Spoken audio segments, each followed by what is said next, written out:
James Sutherland, Chief Executive, Cricket Australia. Questions from ACF's members. The first question comes from Lee Harrick. The new KFC Big Bash League is certainly shaping up as an exciting competition, but is it a strategic error trying to generate cross-town rivalries in Melbourne and Sydney rather than building on the existing interstate rivalries? Look, I think it's a good point about the two teams in Sydney and two teams in Melbourne. I think what it does is actually brings out the best of both worlds.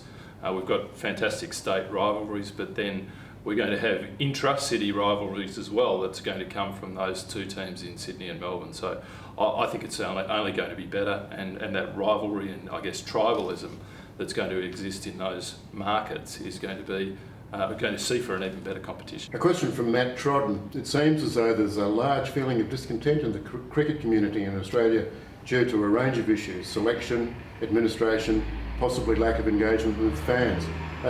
Are you at Cricket Australia aware of this? And if so, what are you doing to try and solve that problem?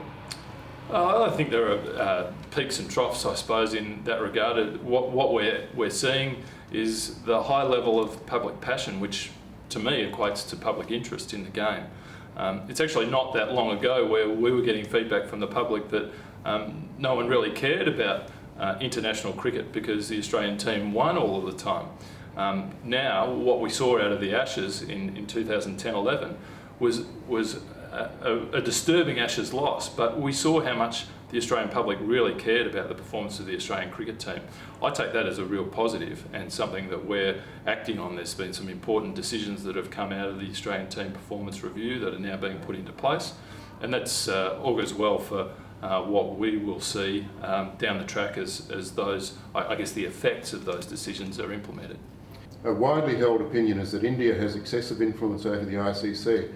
What strategies does Cricket Australia have in place to mitigate this influence? Well, I think the first thing to note there really is that India, the world cricket is so much better off for the interest that 1.2 billion Indians have in the game of cricket. The ICC is full of member countries, 10 full members, and the ICC includes in its membership Australia and India, who around the table have one vote. So that influence doesn't necessarily come to bear in that way, but obviously India is a really important part of the game because of that high level of public interest, but also I suppose the commercial aspect of the returns that come out of the Indian market. So we all need to be cognizant of that, but at the same time we appreciate the benefits of having such a high level of interest out of the Indian market. James, a question from Stevie Lee. It's November, which is the Movember month. Cricket Australia supports Movember. Have you thought of growing a mo? Not until then. Look, I don't think that's going to happen in the short term, but I can say that Movember is a very worthy cause, and it's certainly something that I will be, as I have in previous years, I'll be putting my energies and hard-earned cash into supporting some other people that are much more worthy of growing a mo than me. James, a question from Baron Grant. Why is the captain a selector? Michael Clarke is obviously never going to drop himself as captain. Could you explain that? Well, I think the Australian team performance review findings, which is a public document, can be found on our website, actually goes through a little bit of the detail.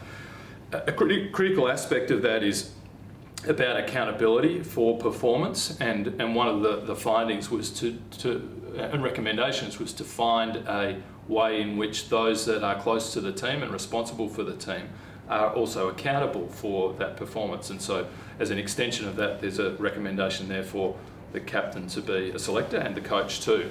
Down the track, if there are issues or concerns, heaven forbid, about the performance of the captain that is worthy of discussion and his place in the team, the simple format there would be that the captain would be excluded from those discussions, and the selection meeting would proceed without them there. Let's hope it doesn't come to that. And finally, Ned Quealy asks, have you ever had a dislike to cricket at any point in your life? Apart from when I've made a duck or dropped a catch or something like that. No, look, I have a great deal of passion for the game. I love cricket, and I think that it's one of the really rewarding things about my job is that I'm working on and with people that really care about the game of cricket, and certainly I'm one of those people. So the short answer is no. I continue to love the game, and hope we can continue to make it better and more popular. James Sutherland, Chief Executive Officer, Cricket Australia, thank you for taking questions from ACF members. Thanks, Peter.